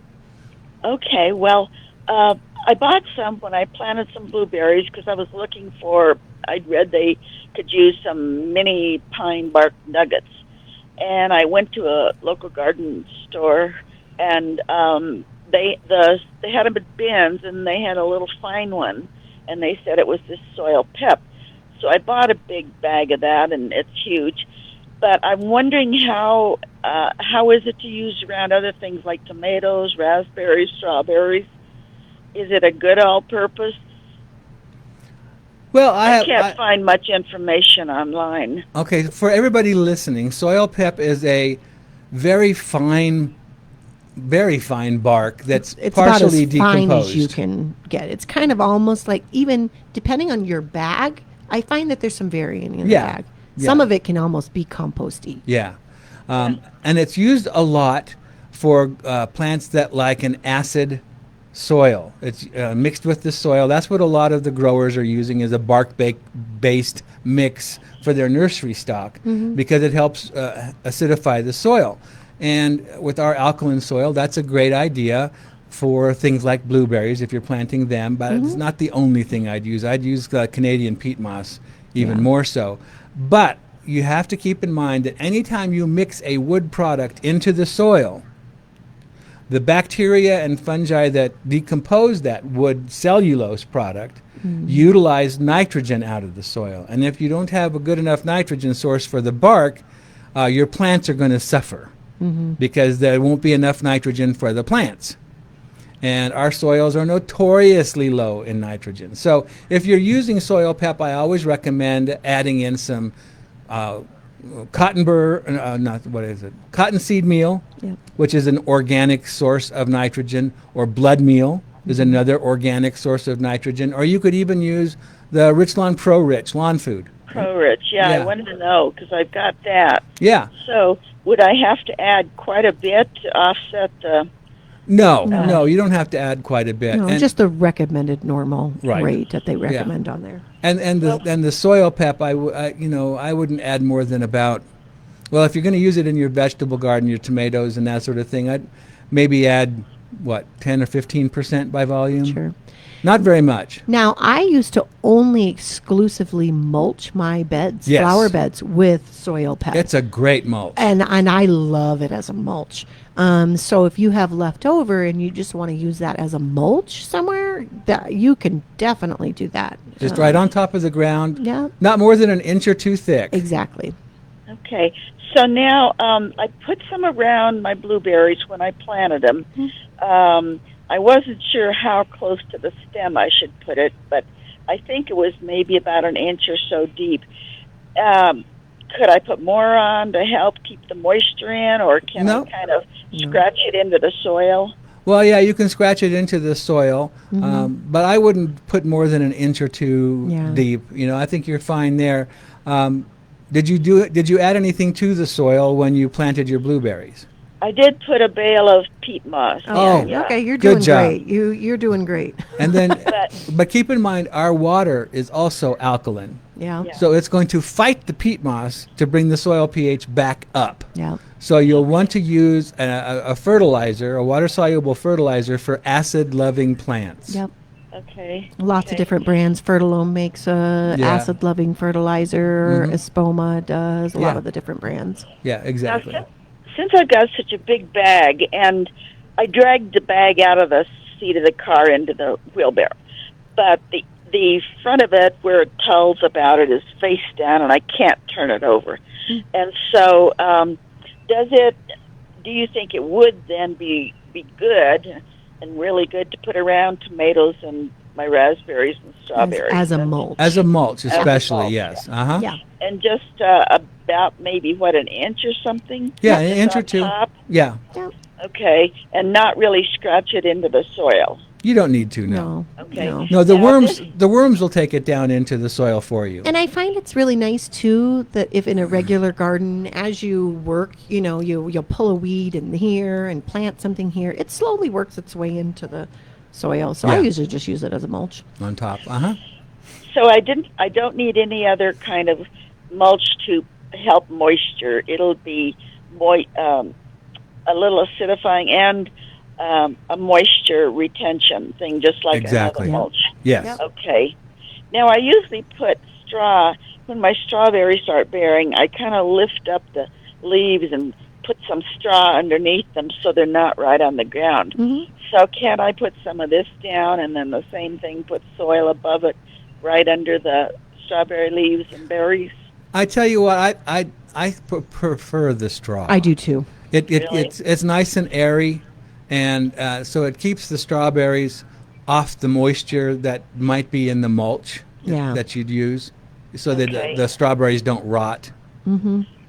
But as far as raspberries and tomatoes, You're fine You're there. fine. Yeah. soil pep on those. Yeah. Okay, good. And I don't need to water any more or anything. It's just like any other mulch. Yep.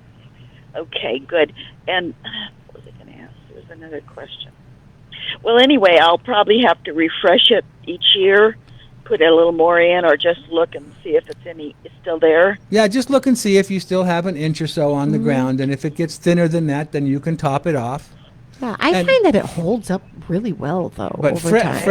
fresh soil pep on top of it always looks so nice. You want to and know one of the things I love about it the most? What? Is its dark, rich color. It is. And it It does. holds. You know where other mulches sometimes, like shredded cedar and things like that, it kind of fades to a The gray. gray, yeah. Oh, the soil pep holds its dark color. Yeah. It's so pretty. Since I've got such a big bag, okay for plants and flowers, right? A Yeah. little bit around the base of each one. Yeah, your perennials, annuals, any of those things, even in pots. Okay, good to know because it's a huge bag. Okay, thanks for your advice. Bye-bye. You're welcome. Thanks for calling, Joe. All right, we've got to go take a break. Yeah, we'll be back. We've got another half hour yet to fill up, and we've got lots of text messages. We have Edith on the line right now. We'll get to you as soon as we get back from this break on the Garden Wise Show. Legends 810.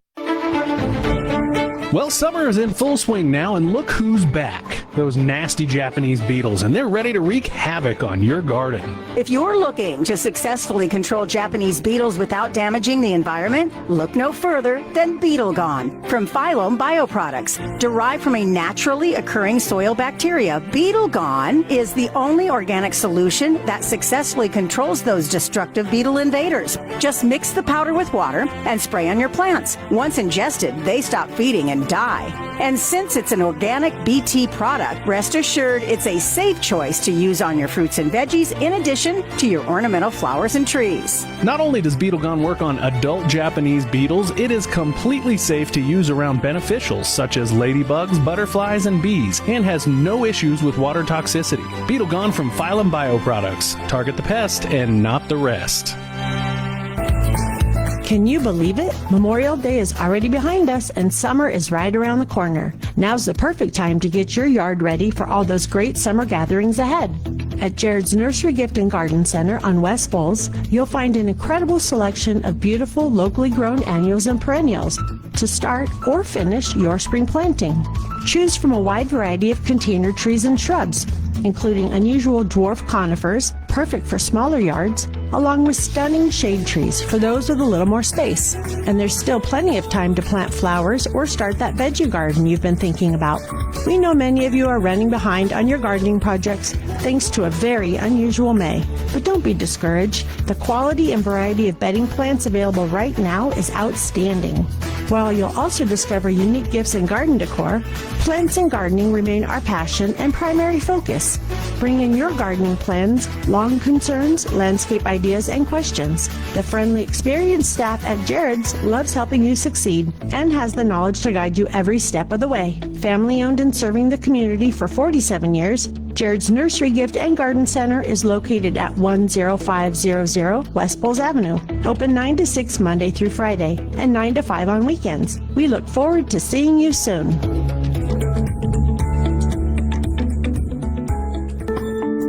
Is your landscape ready for a tough season ahead? At Twin Oaks Tree Experts, we know healthy plants start with the basics: proper pruning, deep root watering, and expert fertilization for your trees and shrubs. And for your lawn, we've got you covered with smart mowing, precise fertilization, and efficient irrigation to keep it green and thriving. But it all begins with the right plant in the right place. Ask us about xeriscaping and native plants, beautiful, water-wise solutions designed for Colorado living. Stress trees attract pests, and this year, stress levels are high. Twin Oaks specializes in pest and disease control, protecting your landscape from threats like emerald ash borer, pine beetle, Japanese beetles, mites, fire blight, scale, and canker. Serving the community since 1998, our internationally certified arborists are your one-stop shop for everything your trees and plants need. Call or text 720-263-2337 or schedule online at twinoaksusa.com. Twin Oaks Tree Experts, helping your landscape thrive season after season.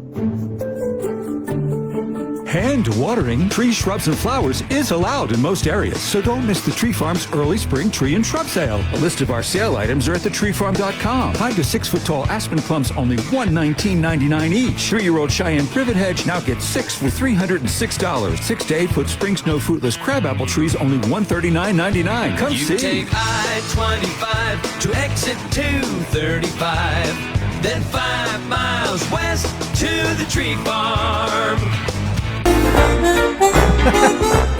Hey, we are back to the Garden Wise Show, and guess who we have on the line right now? Can you guess? It's a person I haven't seen or talked to in a hot minute. Hi, I'm Luann. excited to say hi. I thought you were going to say like the Easter Bunny or the Charlie Brown Pumpkin or something. No, I saw your name on the call board, and it just made me smile. Oh, you cheated. You cheated. I totally cheated. Of course. How are you, Luann? Luann from Tagawa Gardens. I'm very, very well. How are you guys this morning? We're busy. My goodness. We're hopping. We're hopping. I know. It's been that way the past few weekends, hasn't it? Yes, it We're has. up and about, which is great. Get your questions early because there always seems to be a bit of a train wreck at the end of the show. You're exactly right. We're tootling through it right now. yeah, exactly. Anyway, I have so many things going on at Tagawa's that I don't quite know where to start. So I'm going to start with the money stuff. Okay. And sales. because our very well supplied nursery is 20% off of trees and shrubs through the 3rd of July.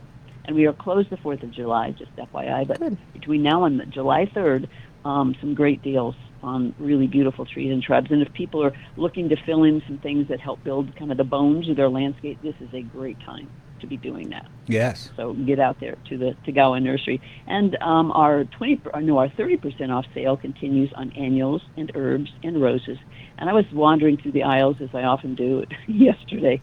And these are beautiful annuals. These aren't just at all scraggly leftovers. So for anyone who's maybe just a little bit behind on their planting, as I am, in terms of the containers and such, some really beautiful plants. There are all kinds of things. It stopped me dead in my tracks. I saw a big hanging basket with fire orange red tuberous begonias draping about a foot over the side, and it's 30% off. They were eye-popping. Well, Luann, I have to agree with you. I was there. I was at Tagawa's yesterday. Oh, I missed you. So I'm sorry I missed you. But really? I was walking through the annuals and I'm thinking, these are really nice for this time of year. I mean, these are just beautiful. They're not scraggly like you said. They're not overgrown. They're in full bloom. They're just beautifully maintained. Yeah, right. And they had some things that were specifically for, I think they were kind of pushing cut flower garden things. And they had, I don't know if you saw the Lysianthus that's just like popping up and ready to burst. Oh, doggone it. If I would have seen the Lysianthus, I would have bought some. I need some. Yeah. Oh. There's a bunch. I will be there. Oh, there's a bunch? I'm going to have to come get some. Yeah, there's really a bunch. I would love some Lysianthus. I don't need any more flowers. It's not impressive. Pre-bloom is not that impressive, but boy. Oh, no, if you know what the potential is, there's no problem. If you know, you know. Yeah. And they take forever to grow from seed. Oh, they do. Yeah. Oh, yeah. No, they're just lovely. Or will be, because they're not in bloom yet, but I can see the little buds, popping out and wanting to be big and bossy. So that's cool. Oh, big and bossy. I like that. Big and bossy. Like some of us, right? Big and I'm bossy. I've been accused of being bossy since I was 3 years old. So, The best are. And anyway, we have our big classroom back now. Annuals is kind of consolidated, and we have classes today at 10:30. You can learn about your backyard pollinators, and it basically focuses on the pollinating birds and insects and the plants they love. So that's huge. 12:30, Tagawa's Roxanne, who's in our perennials department and has been for 17 years, explains the ins and outs of growing perennials in containers. And, that's something that people can do more of. I always say you've got to be careful about it because in normal cold winters, you have to take some precautions. This was not a normally cold winter this past winter. And Roxanne's going to explain how you can succeed on even average winters should we get them again. And that's at 12:30. At 2:30, the joys of growing native plants that thrive in our High Plains ecosystem. And natives are a huge thing coming on. They really are. Trendy right now, thankfully. You really need to know, again, kind of like the Lysianthus, you need to know what you're looking at because they're not very sexy in the little 2-inch pot. No, they're not. You have to know that potential, But more and more, that is what people want, and inspired a lot by the, the drought circumstances that we're in right now. Exactly. Anyway, also a quick reminder that this is what Rob Proctor is calling his absolutely very last garden tour. Maybe. And I know. And it was moved. They had to move the date, but it is today and tomorrow. You need to write this down because people are going to call you. It's 3030 West 46th Avenue. 3030 West 46th Avenue. It's near I-70 and Federal. The big old red Victorian house. The front yard, such as it is, looks like an absolute jungle. And then you go through a whole different universe when you get to the back of the house. It's very English in the back. It's very, With it's his amazing. Straight, row. Oh, yeah. So I encourage people to take. It's supposed to be 92-ish today. So I'm encouraging people to take, good shoes, water, hat, umbrella, all the proceeds. Yeah, exactly. The $10 donation is requested at the door, and every penny of that goes to what used to be the Denver Dumb Fringe League. It's now the Humane Colorado. Yeah. But it's their biggest fundraiser of the year. And Rob and his partner David just, want to do everything. They're huge animal. They're huge animal lovers, so, yeah. Yeah. exactly. So that's today and tomorrow between 10 and 3 at Rob Proctor's house. And so much going on. So I would love to have everybody come out to see us at Tagawa, 7711 South Parker Road, 1 mile south of Arapahoe Road. And all the details of these classes are at tagawagardens.com. So, going to be warm. Get out there early. I've got so many plants that need to be in pots that, I may not see daylight for another few days. I'm just going to be out there with my head in the dirt. Well, tomorrow is supposed to be nice and cool, so it's a good day for planting tomorrow. Okay, yep. That's great. Yeah, that's great. Well, I wish you, Keith, a very happy Father's Day. Thank you so much, Luann. Yes, indeed. And to Mr. Devon, a very happy Father's Day. Okay. And you guys just have a lovely weekend and stay safe. Well, you too, Luann. Thanks for calling. Take care, my friends. You bet. Bye-bye. All right, let's see. We have a text message here from Annie in Littleton. It says, I planted carrot seeds, a beet tape, and bush beans in the middle of May, and they didn't come up. Is it too late to replant? And I'm going to say, no, it's not too late to replant. Nope. Not at all. Especially beans. Yeah. You can succession plant beans well into July. Oh, absolutely. Yeah. I like I said, I just planted my pole beans yesterday. Yeah. And then carrots can be a little tricky to germinate when it's this hot out, so you need to make sure they stay moist. One way you can do that, there's a couple ways. You could use plant them and then wet it down really good, and then use the floating row cover. Yeah. That's one way. I've seen people put a board over them until they check them every day, and then when they start germinating, then you can remove that board. Yeah. So I've seen that. I've seen people put cardboard on it to hold the moisture in. But I think providing some sort of cover for your carrots, and then beets. They're pretty easy. They're pretty easy to germinate. Yeah. So you don't really need to do much. Yeah, just special be for it. careful not to bury the seed too deep. Yep. The beans you can stick down, a half an inch deep or so, but the carrot seed and the beet seed needs to be very close to the surface. Yep. So that's one of the reasons I think a lot of people fail with seeds is that they plant them too deeply. I think so too. I think their carrots and beets are 1/4 of an inch. At the most. Yeah. Yeah. Yeah. So it's very shallow. Yep, absolutely. What? Last break of the hour. Sean's signaling on a break for us. I don't like those hand gestures, Sean. I don't like them. All right, we'll take our last break of the hour. We're going to come back and talk about a lot of good things, including Japanese beetles, which are not good things. So stick tuned to the Garden Wise Show, and we'll be back in just a second on Legends 810. Don't miss the Tree Farm's Father's Day sale, now through Father's Day. See what's on sale at thetreefarm.com. Get up to 30% off all sizes of shade trees, flowering trees, and fruit trees, including aspen, apple, cherry, maple, oak, and more. For example, 3-year-old, 6-foot-tall autumn blaze maple trees, only $129.99 each. Now through Father's Day. Come see. You take I-25 to exit 235, then 5 miles west to the Tree Farm. Spring planting time is here, and Nick's Garden Center is ready with an unbelievable selection of top quality plant material and garden accessories. Whether it's a new landscape project you're starting or just sprucing up the yard, Nick's Garden Center is a must-see. Our 10-acre garden center and landscape center is filled with trees, shrubs, perennials, annuals, herbs, roses, hanging baskets, soils, mulches, stationery, fountains, pottery, garden decor, pavers, sod, and water garden supplies. Don't forget, Nick's Garden Center is your Xeriscape headquarters. We have an unbelievable selection of plants that are drought tolerant.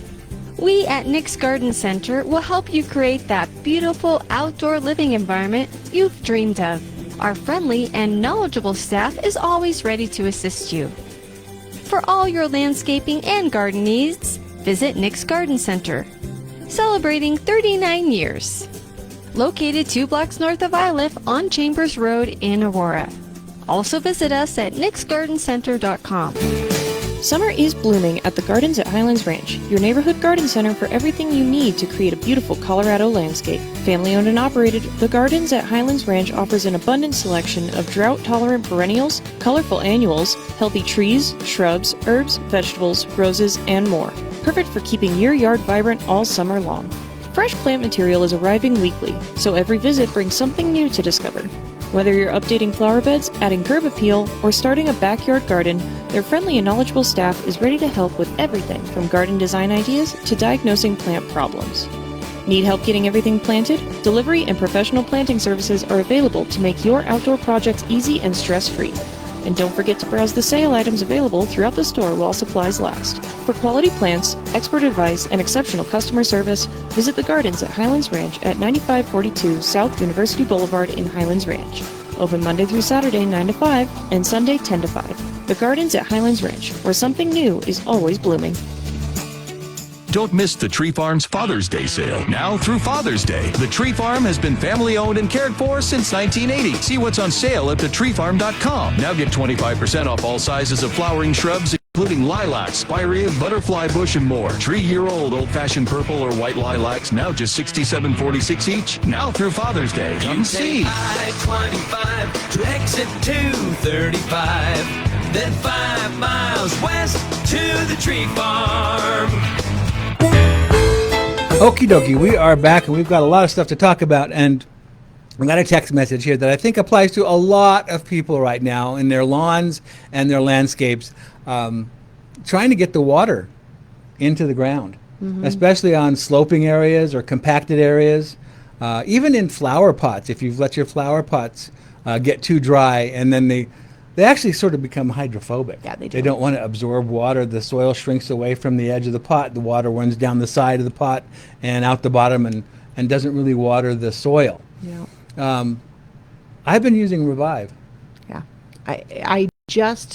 So the lawns up until this last week have been hanging in there with that twice a week watering. They're starting to show some signs of just a little signs, those big open areas of lawn that gets full sun, just starting to show some signs of stress. So this week I had that thought. I'm like, it's time to revive everything. Yep. And Revive is one of those products that helps the water get down into the soil quickly rather than to run off. And that's really valuable on sloping areas. Sure.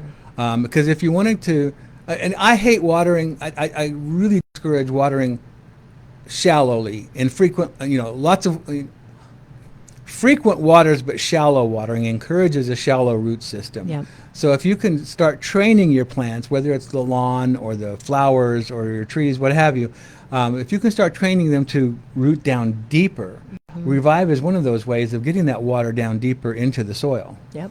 And you can use either the liquid or the granular. Either one works. Yeah. And and it's got a small amount of humic acid in it, which is organic matter, which is great. And you can't really overdo it with Revive. So I've used it on my potted plants. Yeah. I've never used it on my potted plants. I might have to try that. Yeah. I've even added it to the water for my orchids. Oh, interesting. Yes. And they seem to really like it. So it's a very versatile product. You can use it in the vegetable garden to help the water get down nice and deep. And that will help train your plants to root down deeply, because plant roots do not grow through dry soil. Yep. They just will not. Nope. Even if there's water a foot away from them, if there's dry soil in between, they don't go looking for water. They're not going to go hunting for it. But that's why you want to water deeply. Yep, absolutely. So check out Revive. You can get it liquid, you can get it granular, put it down, and that will help, especially those compacted areas, those sloping areas, those really hot, exposed south and southwest sort of areas in the lawn. Helps a lot. Yeah, I'm going to get some this weekend. In my lawn areas, I tend to use the granular for ease. But it comes in a liquid form, too, that you can hook to a hose end sprayer and spray that way. Yeah. Well, and in the lawn area, I've noticed in my yard, some areas dry out faster than others. And so I use the liquid, and I just spend more time in those drier areas with the liquid. Yeah. And less time in the more shadier areas that doesn't dry out as much. Yep. And that's something I suppose you could do that with the granules too. Yeah, but that's a great idea. That's a great idea. So there you go. That's My bid for Soapbox. revive. That's my soapbox for the day. I'm a Water huge- deeply but infrequently, and train those roots deep. Yep, I'm a huge fan of Revive. Yes. And I also wanted to point out the June newsletter is available on my website. Great. So get out to the website, www. And it's really easy to remember, gardenwiseguy.com. That's all you have to do. gardenwiseguy.com. That's my website. The June newsletter is up and running, and you can sign up for it to be delivered right to your email if you like. Perfect. All right. You said you've seen Japanese beetles. I did. They're out. They're out. They're out. I saw them on some shrub roses this last week. Tuesday was my very first day seeing them there, but they're out and they're gonna, increase in numbers. No, that's over this for next sure. 2 weeks. They're all going to be emerging Yep. from the soil. Yeah, exactly. So I need to get my beetle gone. Yes. So that is the powdered form that you make into a liquid spray form of grub gone that you put on your soil. But when the adults come out, I start treating my plants that I know are going to have Japanese beetles on it. It's a powder. You mix it in with water. It's kind of like a chalky type powder. It's a thick powder or thick liquid. And then you spray that on. And then I do it once a week. They say, I think, 10 days, every 10 days. And I know that seems obnoxious. But if you start early and now before they do a bunch of damage, and then do it every 7 to 10 days throughout the season, through August, you will have very little damage. And it's organic. It is 100%. And it doesn't harm bees, which is a huge one for me. Yeah. Because they're on things like roses. And when you've got like the shrub roses with more of the open flowers, you have tons of bees on there. And butterflies and ladybugs Yeah. and all those beneficials. It doesn't harm them at all. And it just kills me. Think of going in and spraying them with something that's going to kill. Yeah. All your These pollinators. roses that I found the Japanese beetles on, it was teeming with native bees the other day. Oh, yeah. And it was just this rose bush was covered in all these native bees. And when you use the beetle gone, you don't have to worry about damaging those wonderful pollinators. Well, that's a good point. So get out there with your beetle gone. Start now before you even see them. Yeah. And that will help repel them and keep them away, but it also kills them. Yep. But be aware that it's totally non-toxic to birds, even if they eat a dead beetle, which I can't imagine they would. But even if they eat a dead beetle from the beetle gone, it's not going to hurt the bird. Yep. It's a little pricey. I always warn people of It goes a long bit ways, of though. sticker shock, but yeah, it goes for a long ways. Yeah, absolutely. All right, let's get out to the phones. We've got Ben waiting to talk to us. Good morning, Ben. Good morning. What's going on with you How are you? today? I've got some hollyhocks in my yard, and each year, the last couple of years, they get the holes in the leaves, like something's eating on them. Yes. And I've used Corey's slug treatment, but I don't know if that's correct, and so I thought I'd call you guys and ask you what causes that problem and how to treat it. Are you having problems with the blossoms opening as well? No, the blossoms are okay. They seem to be, my hollyhocks seem to be coming out and so forth and blooming, but Okay. I noticed sometimes on the bottom leaves, sometimes they still have that, so I didn't know if that was what the problem was or if I had on to the do something bottom more leaves. Yeah. frequent. Yeah, it could be slugs. It could be slugs.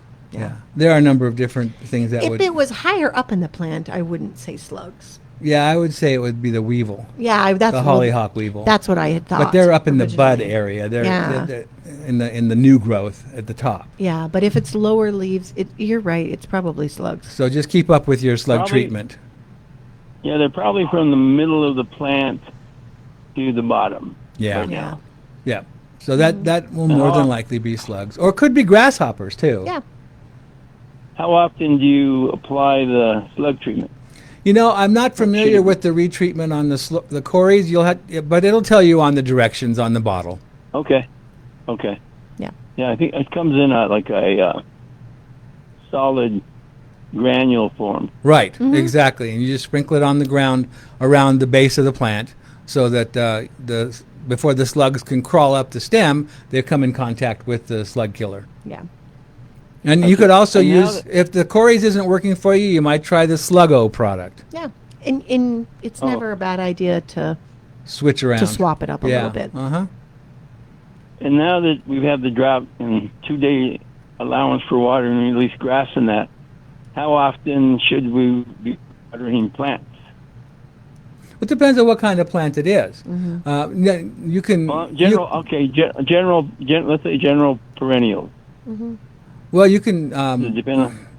It depends on the soil moisture. I mean, I would check, because the soil's not going to dry out at the same rate in every part of your bed. Yeah. So just use your finger or a moisture meter and check what the soil moisture is like. And then if it's not your watering day for a sprinkler, you can hand water. You can hand water any day of the week. And if you have a drip irrigation line, I don't think there's a regulations on drip. Okay. So I think you could water those, double check in your. I think every city has it a little bit different. Yeah, so exactly. regulations. So double check your city, but. And they don't like you even hand watering between the hours of 10 in the morning and 6 in the evening. No, because you just get higher amounts of evaporation. Right. Not because I had somebody the other day think it was because the water droplets would burn the plant. But that's an old wives' tale. It's not that. It's just you're wasting water because water evaporates. Yeah, that's a great garden myth that water droplets on your leaves in the sun is going to burn the leaves, and that just doesn't happen. Yeah. I have one last question. If planting hollyhocks from seed, is that generally done in the spring, or can that be done You can do that. A time frame for that? Well, hollyhocks are typically a biennial. There are a few perennial types. So planting them in during the summer and getting the plants established, they'll go through the winter and bloom the next spring. Yep. If you're planting them in little pots, Mother Nature, once the hollyhock is done blooming, she just said, self-seeds her own seeds later in the season. Yeah. So, I mean, that's how, if you're direct seeding into the ground, that's how Mother Nature would do it. But if you've got seed collected and you're starting them in little pots, then Yeah, do them now. Do them now. Uh-huh. Okay. Well, thank you very much. Appreciate it. Enjoyed listening to your show. Thanks for calling, Ben. You have a great weekend. Take care. All right, we're almost to the top of the hour. What can we do as far as phone messages here? Let's see. We already talked about the Japanese beetles. Let's see. Hello, Keith and Devon. Happy Father's Day weekend. Question for you. Is there anything that will kill mint? I've resigned myself in sacrificing neighboring beloved plants. It's taking over everything. Thank you for your advice. We are also blessed with ivy. Not sure primary source, but any suggestions on how to get rid of that too? I don't know what kind of ivy. Yeah. Whether it's Virginia creeper, that's frequently English called ivy, or there's English ivy. And Boston ivy. Yeah. Digging it and pulling it is usually your best bet. On the ivy. With the mint, the high yield super kills all. Yeah. Yep. That's the best thing I can recommend. High yield super kills all is non-selective, so it will kill anything you spray it on, but it doesn't sterilize or hurt the soil in any way. Yeah. It's always plant mint in a pot. Yes, and on a cement surface where it can't grow through the bottom of the pot drain hole and into the soil. It will do that as well. Yes, exactly. So, and even with the super kills all, you probably won't get 100% kill. It may want to resprout here and there, and as soon as you see some sprouts that are a few inches tall, spray them again. Yep. And it may take all summer to eradicate the mint. Yeah. It's a difficult one, and it's hard to dig it up. Oh yeah, you leave a little bit left in the ground, and it comes right back. Yeah. Yep. Yeah. So hopefully that will help. Most of the garden centers sell the Super Kills All. You won't find it in the box store. That's a high yield brand, and just ask for it when you go into the garden center. Tell them you want some Super Kills All, and they'll know exactly what you're talking about. It's an excellent product. I've stopped recommending Roundup because I don't like the new solution. I don't like the new combination that they've put in there. They've taken the glyphosate out and put in 3 other weed killers that scare the pants off of me. So Yep. I'm not recommending it anymore. Nope. So anyway, that's that. And let's see, what else are we going to talk about today? I did mention my newsletter on the website, gardenwiseguy.com. There's an article in there about raised beds for beginners. If you're a beginner gardener and you're using raised beds, it's a great article to read. I also have a really good article in there about penstemons and the native penstemons that grow here, and a list of them and when they bloom and what color they are, and lots of pictures. So that's a good one to look at. Of course, there's monthly tips and a myth-busting article as well. So check out the newsletter on my website, gardenwiseguy.com. That music means that we're done for the day. It always goes by so fast. And I want to thank Devon for coming out today. Always. It's always a pleasure to have you on the show.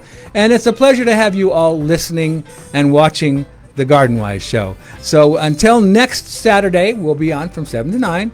I wish you a very happy Father's Day weekend, all you fathers out there. And until then, keep your shovel sharp, be careful where you dibble, and get out there and have some fun in the garden. We'll see you next weekend. Bye-bye.